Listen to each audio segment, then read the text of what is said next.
Olá, pessoal, bem-vindos para mais um podcast. Hoje vamos falar sobre a engenharia da qualidade, né? Somos estudantes aqui do Mackenzie Campinas, estamos cursando engenharia de produção. Eu sou o Guilherme, eu tenho 20 anos e estou no 5º semestre.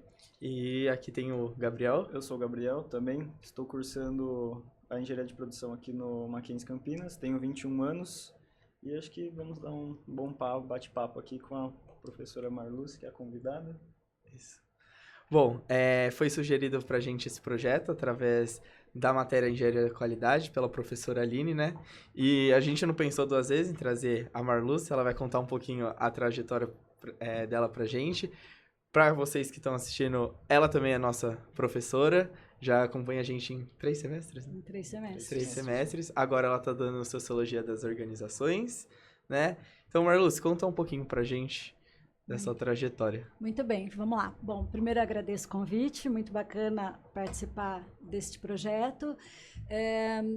Eu sou professora já há 20 anos. Trajetória um pouco diversificada. A minha formação de graduação é em Ciências Sociais. Aí eu terminei a graduação e fui fazer o mestrado na Engenharia de Produção, exatamente na área de Gestão da Qualidade. Aí fiz o mestrado em Gestão da Qualidade, comecei a dar aula já em universidade, eu nunca dei aula sem ser para estudantes de graduação.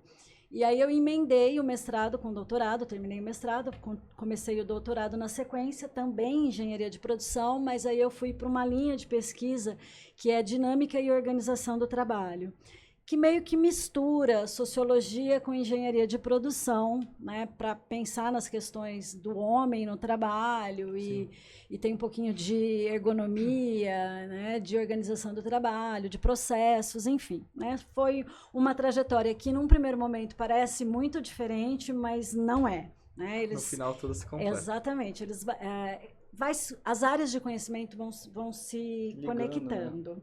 Né? Exato. E aí, por isso que eu tenho uma carga horária relativamente grande dentro da engenharia de produção. Então, eu tenho várias disciplinas que são disciplinas dentro desse escopo. Tá? E, atualmente, o ano passado, eu finalizei um MBA em Metodologia Ágil de Gestão de Projetos, e aí eu fiz aqui no Mackenzie. E, em paralelo com a sala de aula, eu desempenho algumas atividades de consultora e facilitadora. Né? Então, eu tenho atuações na área de consultoria de gestão de projetos, gestão da qualidade e de facilitadora em metodologias ágeis. Então, basicamente, essa é a E fora disso, você auxilia um monte de coisa aqui no Mackenzie, né? Exatamente. Fora do universo acadêmico e empresarial, tem as atividades administrativas no Mackenzie, que é a área de tutoria de estágio, né, que cuida, na verdade, é tutoria de desenvolvimento discente, que cuida da monitoria e do estágio. A monitoria é pensar no processo de seleção, auxiliar os monitores. Sim. E o estágio é a divulgação de vagas de estágio, é fazer a ponte entre empresas e o Mackenzie de Campinas, é elaborar a feira de estágio, enfim, são ações que visam apresentar aos alunos o que a gente tem aí em vigência e de demanda das empresas. A gente até tem, né, um grupo no WhatsApp com os alunos que você vai passando as vagas de estágio, os representantes, no caso, né? Exatamente. As empresas, elas divulgam para mim, né, para o Mackenzie de uma maneira geral, as vagas e os programas que estão abertos, pedem indicação de alunos, existe assim um forte desejo por parte das empresas na região de Campinas que optam por contratar alunos do Mackenzie. Isso é um motivo assim, de muito orgulho. E a gente tem um canal de comunicação muito rápido, né, que é via grupo de WhatsApp dos representantes. Recentemente eu fiz um blog especificamente para a área da engenharia de produção, que é para divulgar também as vagas, mas o canal do WhatsApp ele é um canal rápido, né? A gente manda para os representantes repassam para os alunos. Não tem funcionado bem. E quantos anos você está aqui no Mackenzie? No Mackenzie de Campinas eu tô 8 anos. Você estava antes de São Paulo? Eu já dei aula no Mackenzie São Paulo, mas aí eu dava aula na pós-graduação. tanto no campus de Higienópolis quanto no campus de Alphaville. No Mackenzie, São Paulo, eu dei aula por 4 anos na pós-graduação, e aí eu dava aula em outra instituição também. Aí depois eu saí da aula da pós por um projeto familiar, né? Eu tinha uma vontade muito grande de ser mãe. Sim. Aí quando eu engravidei, eu tive que parar com as viagens, né? Porque a neném ia nascer, enfim, eu ainda estava grávida quando eu estava dando aula lá, mas aí ia ter a mudança de semestre, eu não continuei por razões óbvias, né? Porque a criança ia nascer. Aí eu fiquei 3 anos cuidando de filho e diminuindo a minha carga horária, e aí eu estava numa universidade de Ribeirão Preto, na UNAERP. Aí quando a minha filha já estava com 3 anos, já com um pouquinho mais de independência, abri o processo seletivo em Campinas, aí eu passei. Isso que eu te perguntar, e hoje você consegue, tranquilo, essa... dupla, né? Consigo. Esses dupla, 2 caminhos, tripla, tanto mãe, professora, empresária. É extenuante, mas eu gosto. Sim. No começo, quando eu vim para o Mackenzie de Campinas, eu ficava 3 dias da semana aqui em Campinas e retornava para São Carlos, porque toda a minha família é de São Carlos. Aí eu fiquei nesse esquema por 5 anos. Nossa. E aí no 5º ano eu já não aguentava mais, porque é desgastante, estrada é desgastante. E aí a gente tomou a decisão de mudarmos para Campinas. Aí vim para cá com a minha família e com a minha menina. E aí a gente já está aqui há 6 anos, eu acho. Há bastante tempo. É bastante tempo. Bastante. E o que incentivou você a entrar nessa área de consultoria? Que você falou que é algo que é mais recente, né? Qual que foi o maior incentivo, assim? Na verdade, eu vejo a consultoria como um processo de ensino. De ensino e aprendizagem. Então, eu gosto muito de ensinar. Sei lá se ensino vias de fato, né? Mas eu tento. Sim.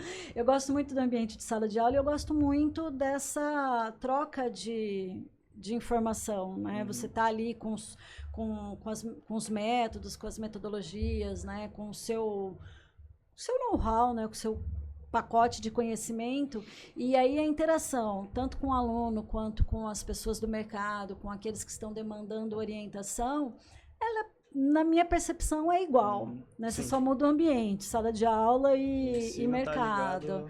Exatamente. Então, é um trabalho que eu gosto. É muito mais fácil ensinar em sala de aula do que ensinar para o mercado. Não. O mercado, quando você está lidando com um profissional, você tem mais barreira de resistência por parte do... Até porque eles, querendo ou não, já sabem, né, do que vai ser tratado. Então, o debate acaba sendo, acho que, um pouco maior. Agora, a sala de aula, a gente tá ali para... O aluno está mais aberto. Exato. Ele está mais aberto. Então, a resistência do outro aceitar ou levar em consideração o tipo de orientação que você está dando é maior, evidente, na consultoria do que na sala de aula. Está fazendo sucesso já, só que é uma coisa que é necessária, envolvido com a qualidade, tem um pouco de... Exatamente. E aí as pessoas vêm com os seus, né, com os seus pressupostos, com as suas crenças, e às vezes, né, se você não tiver um alinhamento ali de valor, um comum acordo, é difícil você, né, progredir. Mas, de maneira geral, as coisas funcionam bem, porque geralmente quem procura uma consultoria ou um serviço de treinamento é porque, enfim, já tem uma certa flexibilidade, uma certa abertura. Mas é evidente que é mais, o trabalho é mais árduo quando você está pensando no mercado. Sim. E Marluce, no seu ponto de vista, né, já que o tema central de todo esse podcast é sobre qualidade, né, engenharia da qualidade. O que é a qualidade na consultoria empresarial? No seu ponto de vista. A qualidade na prestação do serviço, você diz? Isso. Dentro da consultoria? Olha, eu acho que o processo de consultoria, e pensando sobre os olhos da qualidade, ele tem que considerar a necessidade do meu cliente, né? Então, embora você às vezes atendam empresas do mesmo setor, com os mesmos problemas, né? E, enfim, com demandas que você já conhece, você para fazer um processo de prestação e produção de serviço que seja vias de fato efetivo, né, e aí entra o pano de fundo da qualidade, é você entender aquilo que o teu cliente quer. Né, vias de fato, o que realmente ele deseja, qual realmente é o problema, e pensar nessa orientação, nesse trabalho de consultoria, considerando a demanda. Então, para mim, qualidade na prestação de serviço de consultoria demanda flexibilidade e customização. E quase que uma personalização. Então, a consultoria que eu presto para o problema da empresa do Guilherme vai ser diferente para a empresa do João, da Aline e assim por diante. Cada uma, né, com a sua particularidade. Sim. Então, o nível de flexibilidade, personalização da prestação do serviço é quem vai permitir com que você considere um serviço de maior qualidade ou de menor qualidade. Não dá para você criar um script, não, esse é para todos, vamos seguir isso, não. Você pode até pensar um roteiro da execução do trabalho, mas não tem como você fazer esse engessamento, porque ele é um serviço muito personalizado mesmo, Sim, né? Que cada tem vai ter suas necessidades. Exato, tem um grau de personalização muito grande, ou de customização, né? Então, a gente encaixa, o serviço de consultoria, a gente encaixa dentro da matriz volume e variedade como sendo serviços profissionais, né? Ou seja, são serviços que têm alto grau de personalização. Então, não tem como ser enrijecido. Né? Então, tem essa adequação e essa capacidade de flexibilidade. Sim. E assim, a gente acha que é algo já claro, né, para muitas pessoas, mas qual é a real importância de se trabalhar com qualidade? Qual é a necessidade? É crucial, né? Primeiro que se você pensar na perspectiva subjetiva da qualidade, que alguns autores chamam de perspectiva estratégica, o start do processo é a demanda, a necessidade do cliente, né, que é o que a gente chama de voz do cliente.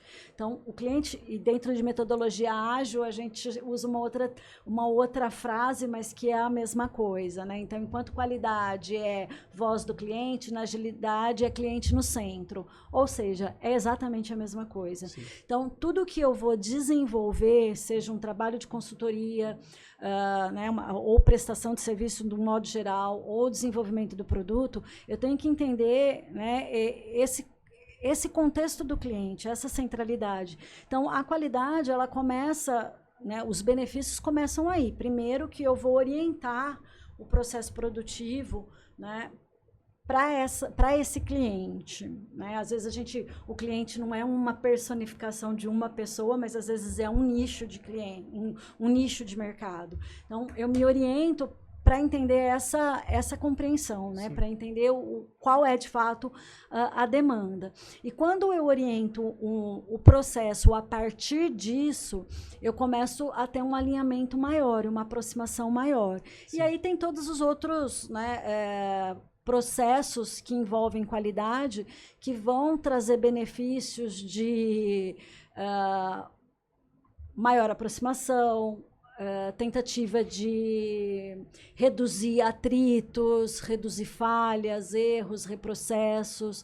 Então, quando você compreende bem a demanda, né, é evidente que você diminui a quantidade de retrabalho, né? Quando é possível trazer o cliente para dentro do processo, né, uma aproximação maior, né, e você consegue ter menos retrabalho, você consegue ter essa proximidade. Quando a gente está pensando em processos mais técnicos, é um controle maior da variabilidade, enfim. E você vê que se os clientes eles atendem, tipo, a hora que você traz mais para perto, eles são mais práticos, ou eles às vezes têm algum bloqueio de tá mudando alguma área dentro da empresa, porque sim, às vezes, né? Exato, porque às vezes eles têm aquilo em mente, né? Principalmente você pega uma empresa familiar que vende algumas tradições, né? Às vezes não é tão moderna, né? Não tem tanto essas implementações novas, né? Que a gente vem estudando. Enfim.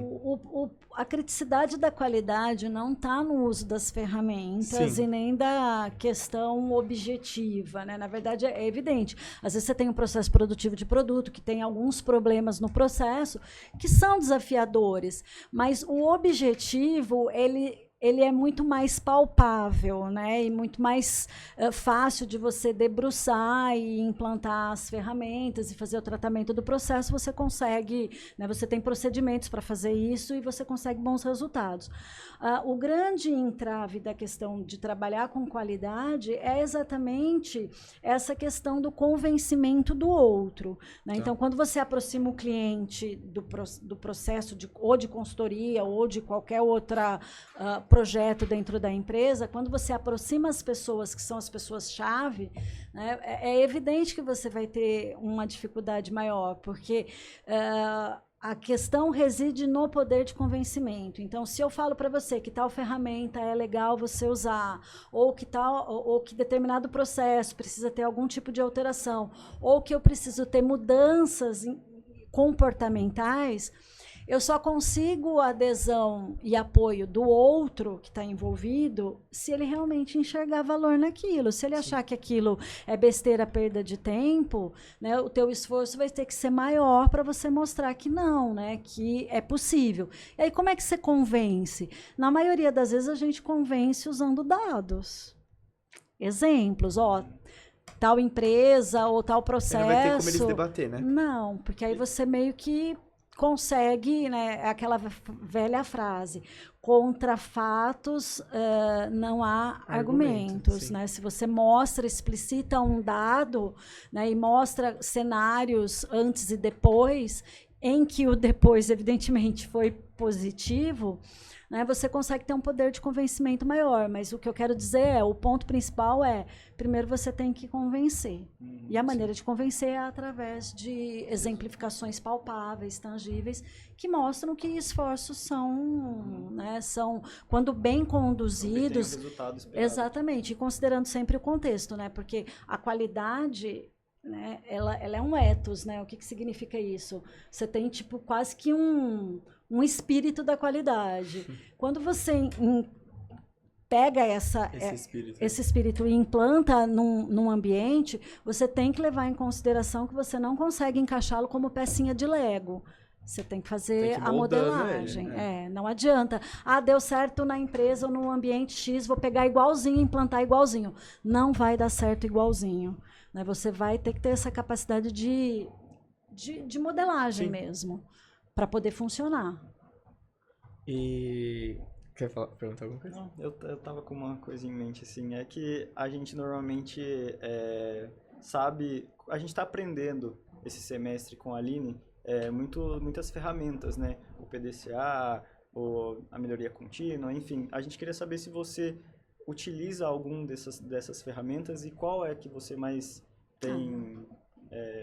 mais gosta de utilizar. Mais paixão? Sabe que tem, né? Assim, tem um leque amplo, né, de ferramentas da qualidade. Algumas ferramentas são mais técnicas, como, por exemplo, FEMEA, que é FD, e algumas ferramentas da qualidade que eu falo que são para a vida, né, que a gente consegue usar tanto em ambiente profissional como em ambiente pessoal. Eu gosto muito do diagrama do Ishikawa, do espinha de peixe, que eu acho ele super funcional. A gente utilizou nas últimas aulas.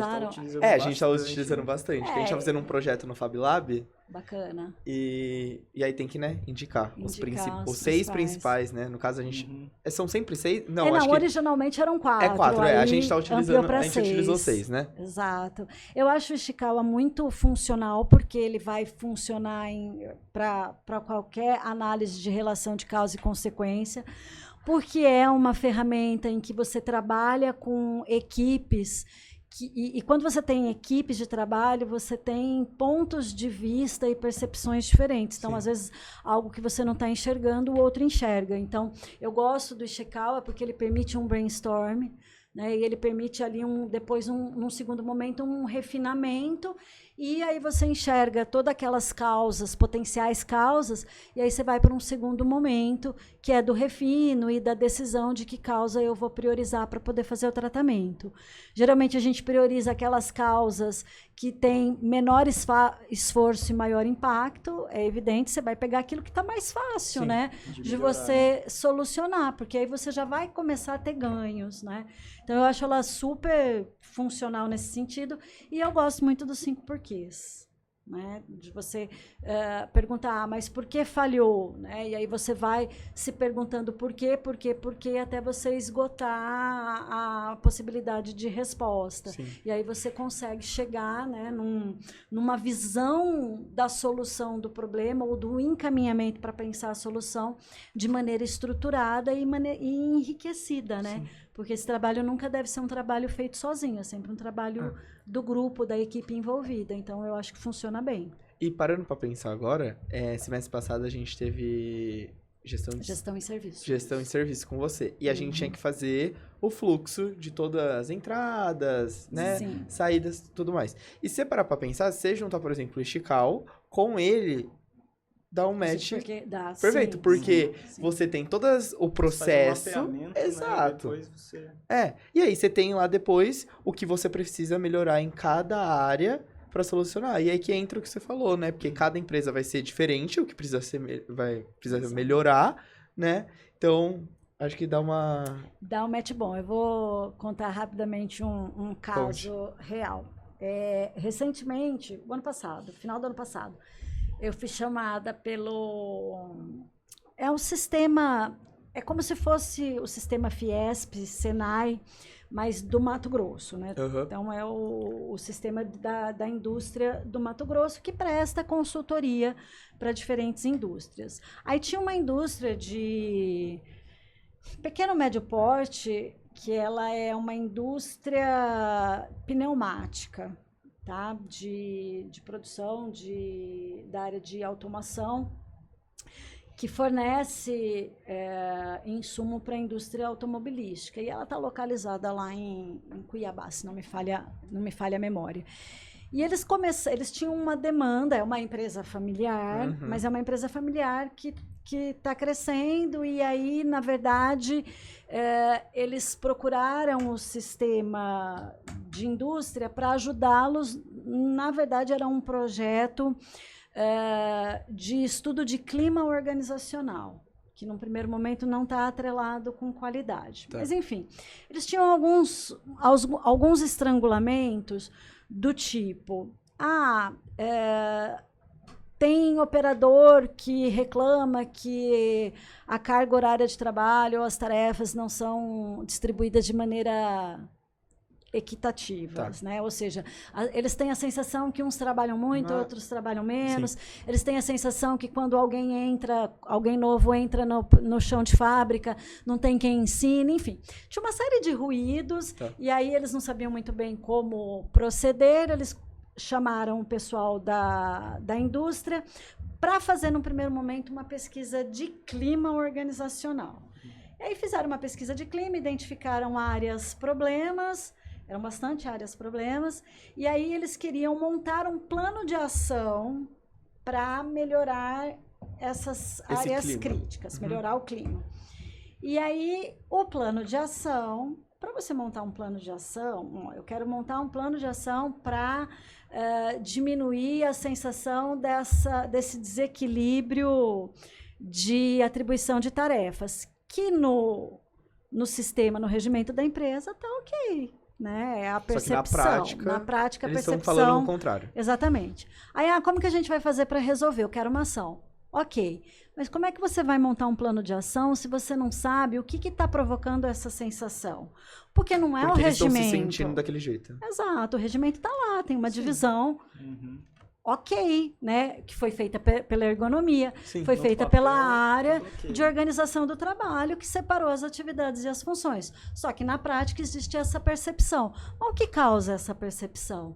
E aí, quando eu perguntei para os gestores, que também são donos da indústria, não tem resposta, porque não se sabe a resposta. Aí a minha pergunta foi, então vocês têm que se reunir e pensar qual é a causa dessa percepção. O que está provocando essa sensação era quase que uma sensação de injustiça. Sim. E houve uma resistência fenomenal por parte dos gestores, porque eles não entendiam o porquê. Na verdade, eles queriam que eu apresentasse um plano de ação. Mas você entendeu. Eu poderia até poderia pensar em algumas ações, mas será que as ações tratariam a causa raiz? Até porque, como você falou nas documentações, as normas estão tudo ok. Tá registrado que tá dividido igual, só que na prática... Pois é. Aí, Mas puxa. aí houve uma resistência grande de não entender. Mas eles não entenderam no final. Não. Foram resistentes a esse ponto. Foram de não- resistentes a esse ponto, e aí eles pediram para parar o processo, que eles iam tentar se reorganizar para depois continuar agora nesse próximo ano. Porque, na verdade, eles estavam. A minha leitura é que eles estavam. Qual era o que eles estavam esperando? Eles estão esperando um plano de ação pronto para ser implementado. Tá. Isso é possível? É possível. Qual é a chance de sucesso desse plano de ação dar certo? É baixo, né? Porque Quase nada. Acha, quase nada. Porque eu posso pensar em ações que vão tratar o efeito. Mas qual é a causa? Porque cai muito naquela questão de qualidade percebida, né? Exatamente, exatamente. E aí, por isso que eu falo que tem muita resistência, né? Se quem está tomando as decisões não tem essa percepção, esse nível de conhecimento, dificilmente ele vai acatar. Enfim, Mas você são acha que dilemas. isso tem, tipo, relação por ser uma empresa familiar, às vezes, por eles não entenderem a razão? Ou você acha que isso não... Sim e não.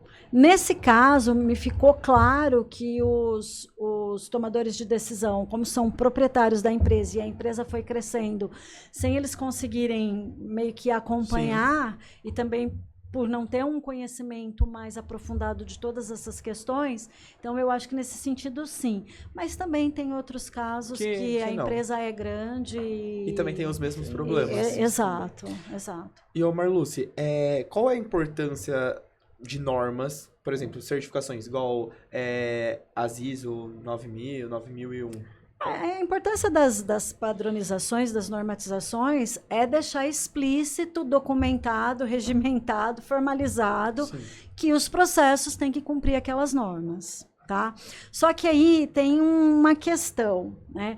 Cumprir a norma, na minha percepção, é como o aluno que tira a média. Ele tirou 5 ou 6, ele passou. Mas o que vai fazer o diferencial é Você se o sobressair. além. Em vez de você tirar 6, você tirar um 8, 9. Exatamente. Então, eu vejo as normas, né, o cumprimento dos requisitos, das padronizações e das normatizações, como a régua que nivela. Sim. Quem tem de quem não tem. Né? Então, ok, é uma linguagem universal que me garante que, pelo menos, aquele processo ele tem esse acompanhamento. Agora, a questão da excelência, ela vai além da norma. Que daí é aquilo, daqui pra cima. Exatamente. É o diferencial. Aí você Até tem... porque, tipo assim, diferencial. as normas, elas são mais pra, tipo, pras pessoas, né? Pro pessoal de fora, enfim, ver A que parte tá... burocrática. Exato, tá tudo bem. É uma linguagem universal, né? Tipo, ó, você tem esse diploma, né? Você tem esse certificado, esse selo. Eu sei que tem um mínimo exigido de preocupação com padronizações. Agora, é um super diferencial? Não, ele é o um mínimo. requisito, exatamente. É. Pensando na complexidade do mercado e Sim. dos processos de produção, ele é o pré-requisito. Agora, ele me diferencia? Não, ele te Vai ser ele as te suas dá, ações que vão exato, diferenciar. ele vai te dar o acesso a participar de alguns mercados. Então, por exemplo, o ISO 14000. Se você quiser exportar para a Europa, se você não tiver ISO 14000, você não exporta. Né? Então, ele é sempre um pré-requisito. Agora, eu ter ISO 14000 me faz uma empresa super Uma excelência preocupada com ESG, uma excelência, uma referência. Não, né? Eu vou precisar pensar em ações Como vou me destacar que vão além dessa muito, ISO? por exemplo. exatamente, muito melhor. E aí, obviamente, vai depender da proposta estratégica da empresa, né? Se ela enxerga aquilo como um diferencial competitivo. Ô, Marluce, e você acabou de dar um exemplo, né? No caso, vocês não acharam... Quer dizer, eles não quiseram achar a razão. Você tem um outro exemplo, tipo, que solucionou o problema? Que soluciona o problema? Tenho um exemplo que também, de novo, não foi startado por uma demanda direta via qualidade. Sim. Foi, na verdade, uma demanda é uma empresa pública Na verdade, ela é meio mista, tá? Mas, em tese, ela é uma empresa pública, né? Uma empresa do governo do estado de São Paulo. E ela presta serviço na área de tecnologia, de desenvolvimento de produtos digitais. Então, aplicativos, sites, enfim.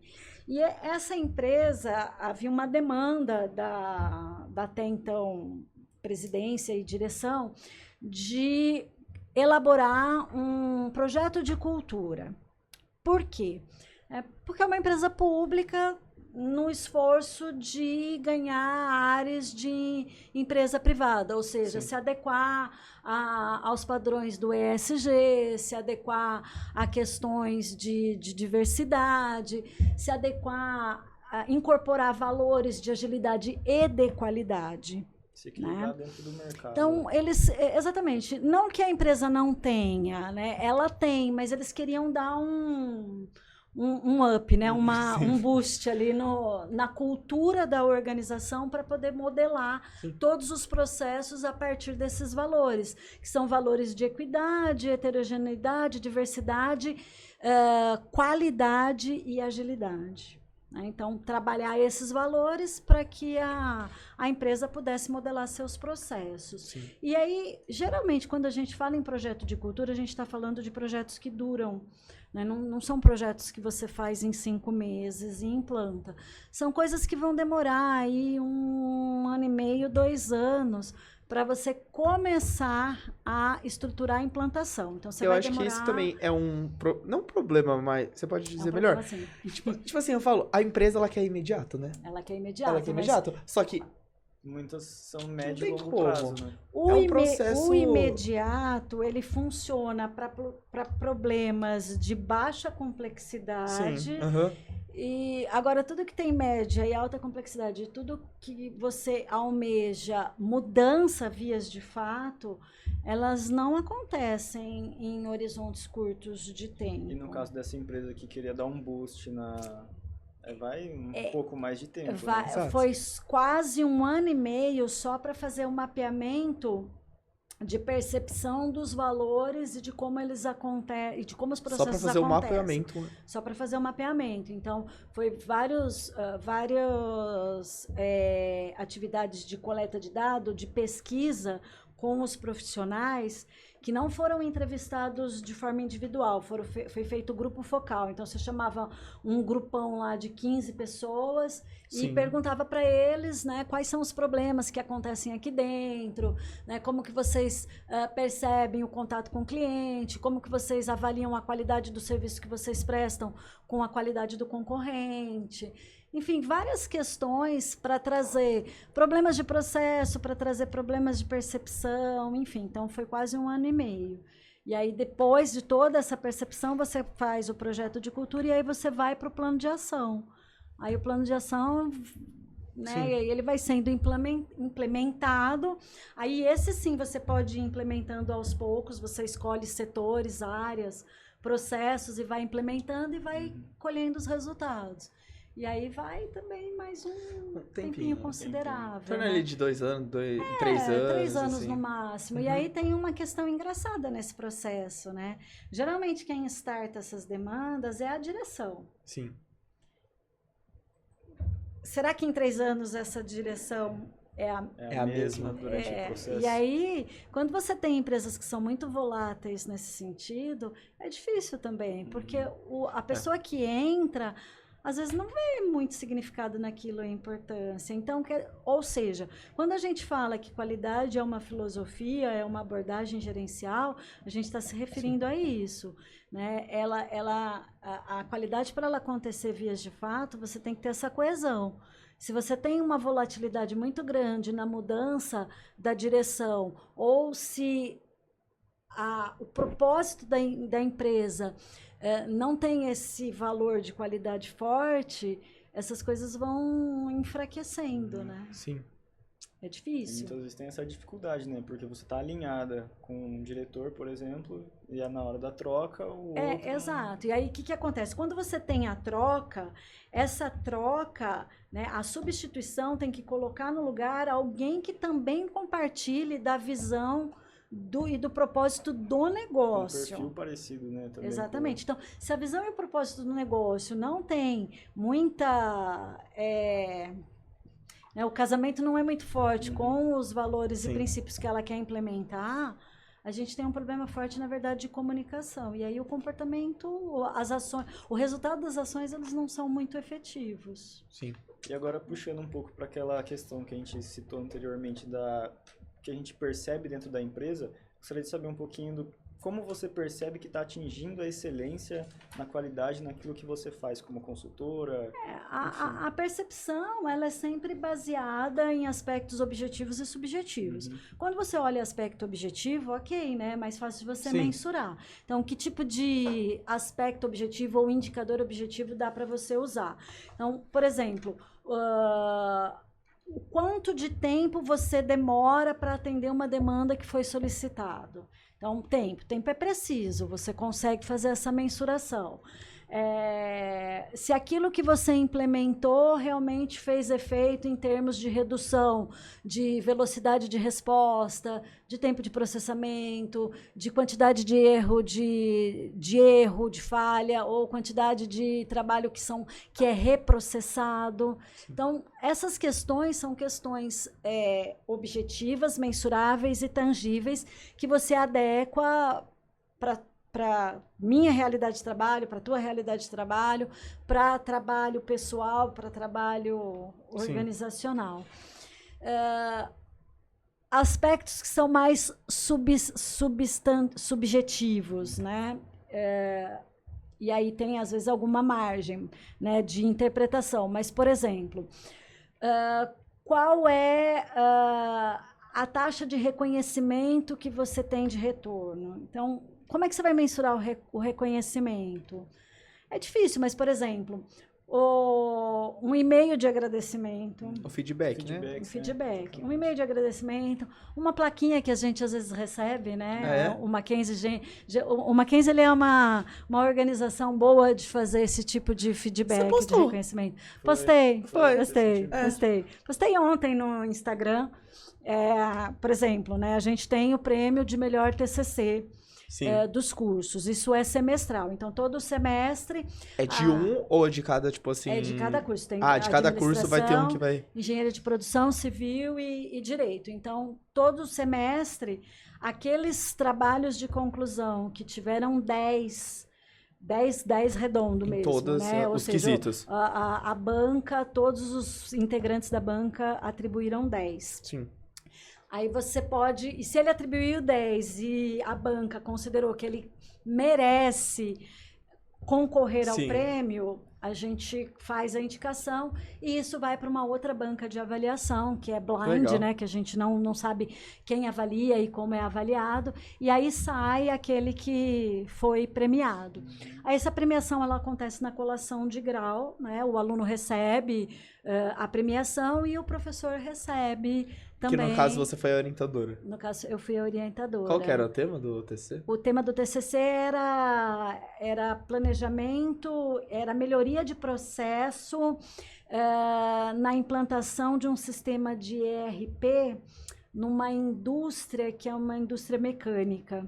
Então, a aluna fez a implantação de um sistema de ERP e ela conseguiu uma otimização de melhoria da qualidade dos processos. Em termos de redução de erro, né? Dava muito erro na checagem de estoque, e aí ela conseguiu fazer uma redução desse problema e de outros. Então, foi um trabalho super bacana, bem estruturado, foi um trabalho bem ilustrativo, porque ela trouxe o cenário antes e depois. Que legal. E aí ela recebeu a premiação. E aí o orientador também recebe esse reconhecimento. Então, o feedback, o reconhecimento, é um indicador, né, menos assim objetivo, mas que ajuda você a ter parâmetros, né? Então, se você está tendo um reconhecimento formal, o informal também é importante, é porque, de alguma maneira, você está no caminho certo. E aí tem um indicador, né, que talvez é um indicador mais qualitativo e que serve para avaliação pessoal, um trabalho de reflexão. quanto você tem, vamos pensar num horizonte de 6 meses. Em 6 meses, o quanto você aprendeu de coisas novas. Sim. Né? O quanto, às vezes, via curso. Que ali você tá ali pra ensinar, mas você também tá ali Você pra tá ali para aprender. aprender. E aí tem um critério que eu gosto de usar, e aí é bem específico para a sala de aula, mas serve para consultoria também, né? A tua aula desse semestre é igualzinha à aula do semestre passado? Se ela for igualzinha, eu acho que houve pouca evolução. Alguma coisa tem que mudar. Eu acho que alguma coisa tem que mudar. Né? Alguma coisa tem que mudar. E você traz isso para os seus projetos? Tipo, Também, tenta sempre porque diversificar. todo projeto parte do pressuposto que você teve lições aprendidas. Sim. Então, se a gente considerar o projeto da consultoria ou de treinamento e o projeto aula do semestre naquela turma, teve ali no final lições aprendidas. O que funcionou, o que não funcionou, Sim. o que eu posso melhorar, o que eu não o que eu posso manter, enfim. Então, se você não tem feedback próprio, né? Se você não tem essa capacidade de fazer esse processo de reflexão e fazer essa melhoria, que para mim é o conceito de melhoria do Kaizen da contínua, eu sinto muito, mas vai chegar em algum momento em que você não vai ter muita utilidade. Vai ficar para trás. Né? Vai. E agora, qual que é a principal dica que você daria para alguém que quer atuar com a qualidade, ou como consultor, enfim, em qualquer área que puxe a qualidade? A principal dica é que, primeiro, qualidade permeia tudo. Tudo. É muito amplo. Tudo. E entender que a qualidade, ela é o cerne de coisas que vieram depois e que hoje em dia está muito em voga. Então, a gente, né, tem essa discussão intensa relacionada à inovação, relacionada ao tripé do ESG, sustentabilidade, governança corporativa, transparência. Eu enxergo tudo isso como um escopo maior que está dentro de qualidade. Sim. A qualidade, ela nasce com uma preocupação técnica, objetiva, e ela vai aumentando o seu escopo e ela chega num status hoje que envolve todas essas questões. Como é que eu posso pensar em inovação se eu tenho problemas de qualidade?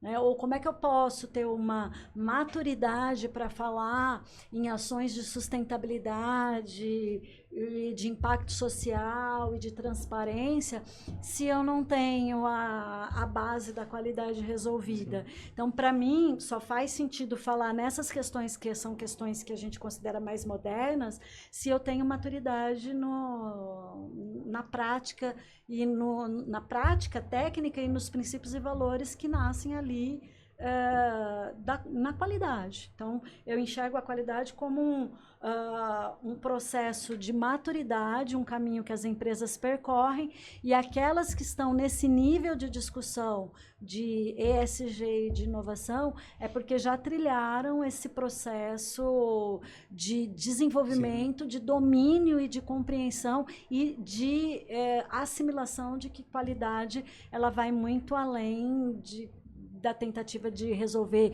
erros e defeitos técnicos e vai para essa esfera eu acho comportamental. Que é o que todo mundo pensa, na verdade, né? Qualidade. Esse negócio é bom, esse negócio é ruim, tá dando certo, não tá dando, e acaba esquecendo que não. É a base, igual você falou, é a base de tudo, é a estrutura completa ali da empresa. Se você não tiver...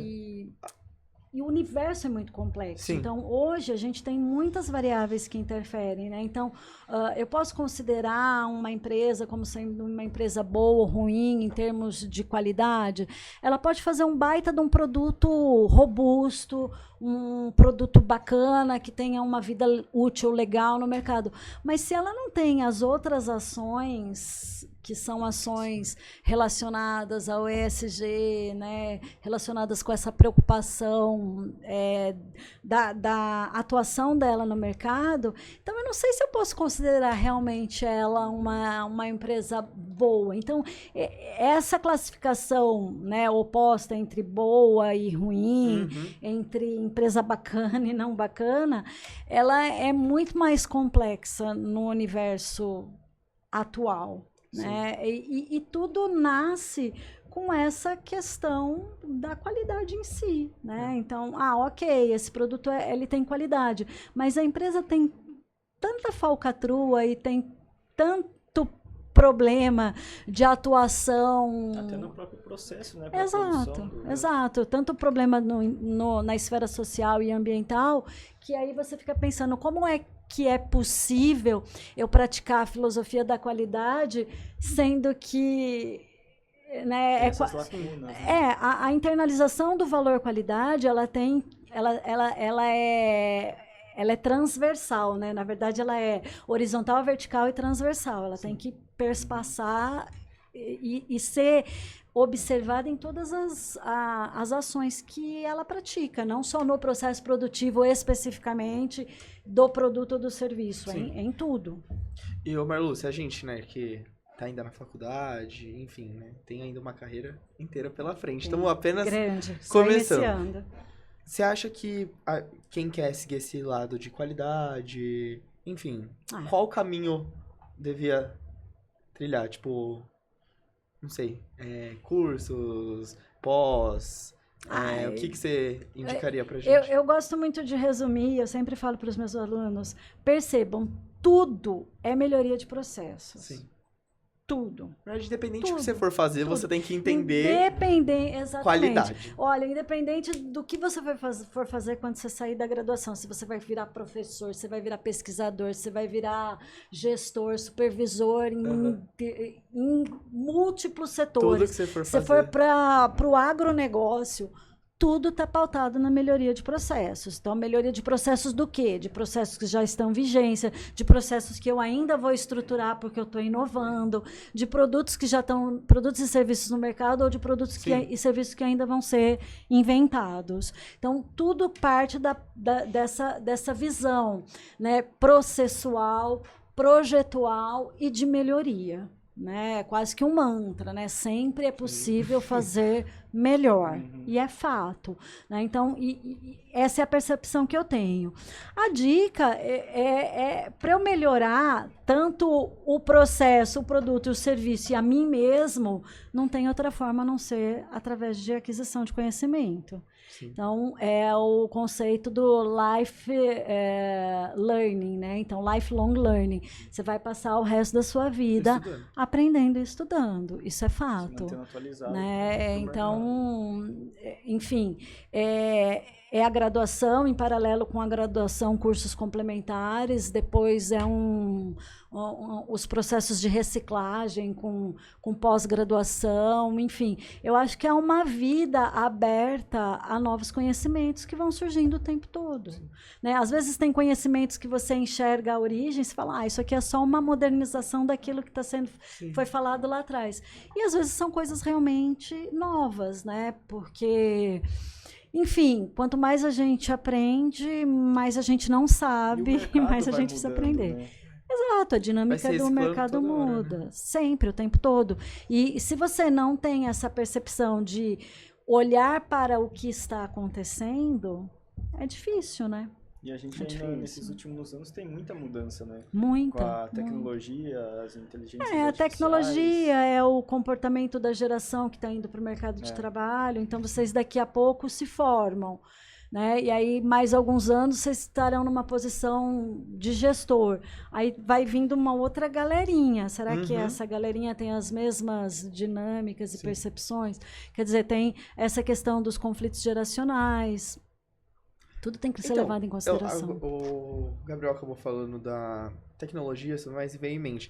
Hoje em dia, né, o ChatGPT tá aí, todo mundo sabe. E, como você falou, a gente não sabe como que vai vir as próximas gerações. Você acha que essas ferramentas de inteligência artificial tenha interferido de forma, tipo, positiva, negativa? Tem os dois lados, né? Mas qual a sua visão sobre mais isso? Principalmente ou mais negativa, né? Porque, querendo ou não, a qualidade, né? A inteligência não sabe ao certo o que está se passando dentro daquela empresa e como que ela vai agir. Eu não sei se tem uma resposta assim que vai te responder pontualmente, mas vou te falar minha percepção, minha leitura de tudo isso. O que eu acho das ferramentas de inteligência artificiais que são generativas, enfim, tipo o ChatGPT. Eu vejo dentro do chat, para mim o chat é uma ferramenta. É a mesma coisa quando inventaram a calculadora, quando inventaram o computador. Ou seja... No começo é muito... Nossa... Ela é uma ferramenta com uma potencialidade absurda e que vai te trazer uma otimização de tempo. Maravilhosa. Assim, eu acho ela fantástica, desde que você saiba utilizar. É o que a gente sempre conversa em sala de aula. Ponto final. Se o comando que você dá para ela é mediano ou medíocre no sentido de limitado, o retorno é mediano e medíocre também. Uhum. Agora, se você sabe aquilo que você está fazendo, o céu é o universo. Né? O céu é o universo.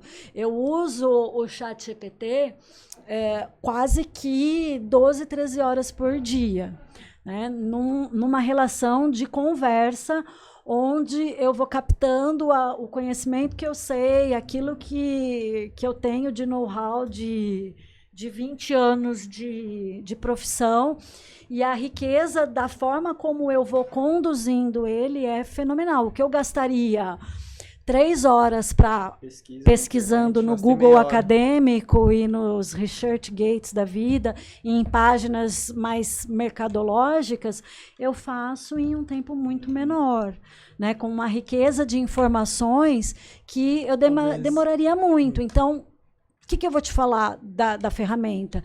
Que ela tem uma potencialidade absurda. O que eu te falo que a gente tem que tomar cuidado? Ela é falível. Né? Ou seja, ela tem uma taxa de erro e de falha. Então, eu engulo a primeira referência que ela me dá? Não. Não. Cai naquilo. Você precisa saber filtrar o que você tem que saber. Exato. Na verdade, você tem que saber o que você está fazendo. Ponto final. E entender que ela tem falha, ela erra, ela não responde àquilo que passa pela competência da capacidade criativa humana, porque ela não cria. Sim. Ela não cria nada. Ela te dá coisas de um banco universal que ela tem acesso. Exato. Então, ela não cria. Então, eu posso usá-la para realmente pensar numa solução muito específica? Não. Ela vai me dar informações que eu vou aumentar o meu, né, a minha visão ali, o meu conjunto de dados, para eu poder pensar numa solução. Então, ela vai me dar. Exatamente. Então, eu acho que ela tem uma potencialidade muito bacana. Sim.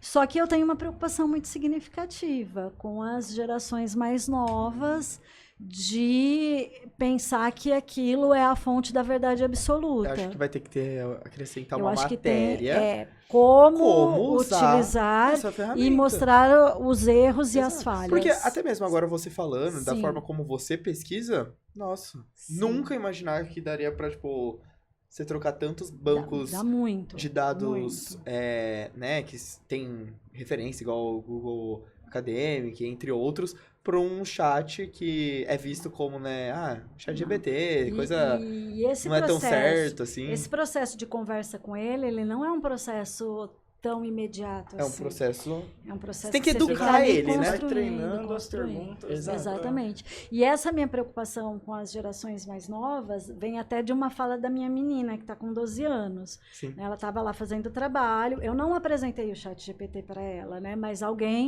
deve ter apresentado. Sim. E aí ela veio para mim e ela falou assim: olha, mãe, que máximo! Ele me fala tudo. Eu falei, ele não fala tudo, né? Eu falei para ele, não é bem assim, né?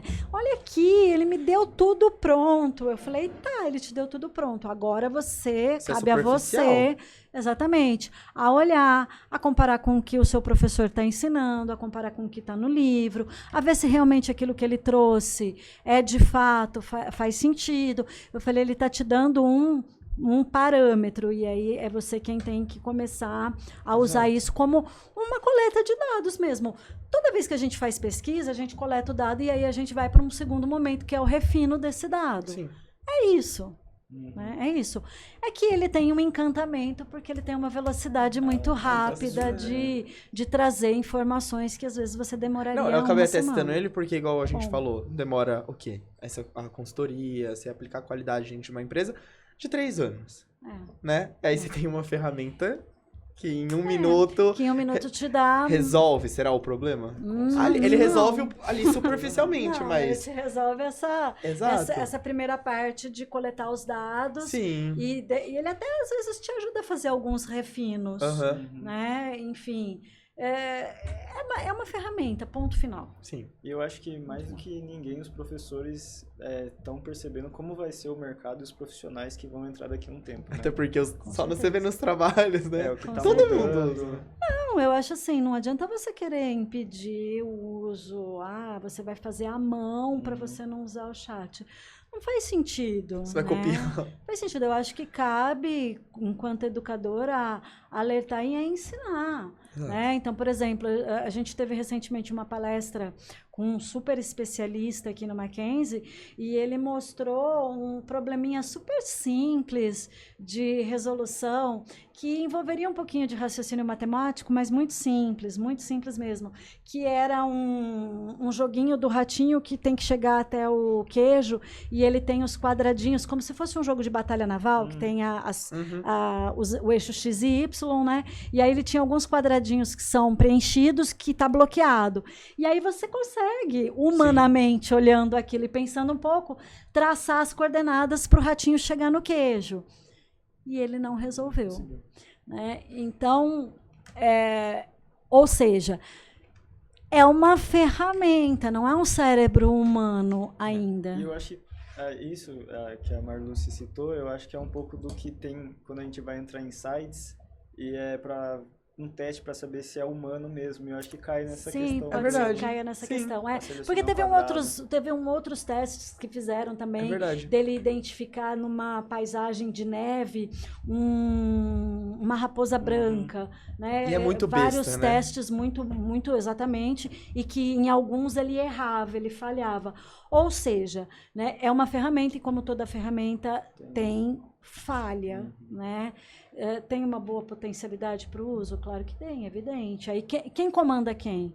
Eu acho que é essa a questão, né? Quem comanda quem? Eu acho que é a pessoa que está usando quem comanda, né? Quem modela, quem faz essa extração de informação e depois, em cima dessa informação, tu vai trabalhar para refinar. Né? Eu não posso ser ingênua num primeiro momento de aceitar que aquilo é uma verdade. Claro que depende do que eu vou perguntar para ele, né? Se eu perguntar uma coisa muito óbvia objetivo, né? Qual que é o significado da palavra procrastinação? Muito provavelmente ele vai te trazer o significado real. Agora, se você está trabalhando com questões mais complexas, aí você não, né, é muita ingenuidade você tomar aquilo como 100% de verdade. Sim. Né? Não recomendo. É isso. Você tem alguma coisa? Basicamente, eu acho que é isso, né? Nossa conversa. Nossa, passou rápido. Eu achei que... Que bom, foi bom. Eu acredito que foi bem rica a nossa conversa. Um prazer estar falando com a Obrigada. Marluce. Eu que agradeço. Não, na hora que falaram, eu falei assim, Cano, vamos falar com a Marluce? Fico feliz. É bom. Feliz. Eu perguntei lá no começo, porque como você dá conta de tudo, porque de fato, né? Eu vejo você está presente em quase tudo do Mackenzie. Aí eu falei assim... Mais ou menos. Aí eu falei assim, como que a gente vai trazer ela pra cá, né? Ainda bem que bateu... Mas a gente tem que pensar que a gestão do tempo... Eu não sou a melhor pessoa para gerenciar tempo, mas a gestão do tempo está dentro da perspectiva da qualidade. Eu acho que, né? Sei lá, pra mim, sem sombra de dúvidas, o tempo é o pior. Pra colocar a qualidade. O tempo, além dele ser um recurso escasso, na verdade ele nem é recurso. Porque tem como comprar tempo? Não. Tá ali, você tem que se adaptar. O que particularmente eu acho que é excelente, porque imagina nessa loucura a gente poder comprar tempo. Eu não ia querer comprar tempo. Eu acho que as 24 horas ali tá de bom tamanho. Então, qualidade tá aqui dentro. Eu acho que às vezes podia colocar um dia mais no final de semana e a gente resolvia. Poderia, né? A gente tem 7 dias, 8 dias, né? 3 dias. Exato. Enfim, chegaremos lá. Exato, tomara. Bom, Marluce, praticamente foi isso. A gente tem que agradecer, né? Por essa conversa, né? Conversa excelente. Muito bacana. Uma profissional excelente, né? Porque a gente tem muito essa visão quando tem aula com a Marluce. Então, eu vou tomar isso como um indicador informal de feedback. Eu fico feliz. Eu sempre falo pros meninos, gente, qualquer problema, eu sempre corro na Marluce. Eu sei, me ajudou nos estágios. Nossa, Marluce. Propaganda enganosa aqui. Não consigo resolver todos os problemas. Não, mas eu vejo que, tipo assim, hoje aqui dentro. É uma boa vontade. Exato, eu vejo que, tipo assim, o que a gente precisa hoje em dia, às vezes você não precisa saber, mas você ter força de vontade pra fazer alguma coisa. Isso, né? É igual, às vezes eu pergunto coisa, Gui, eu não consigo fazer isso, mas vai tal caminho, Ou seja, você teve a boa vontade de indicar ou sugerir alguma coisa. Né? Por isso que a qualidade é uma filosofia, Sim. tá? De vida. E vem lá, né, dos ensinamentos orientais. Sim. Muito Bom, bom, então, obrigada. praticamente é isso. Vamos encerrar. Queremos agradecer aí todo mundo que assistiu, tá assistindo. E é isso. Até o próximo podcast. Obrigada, Obrigado, pessoal. gente. Obrigado.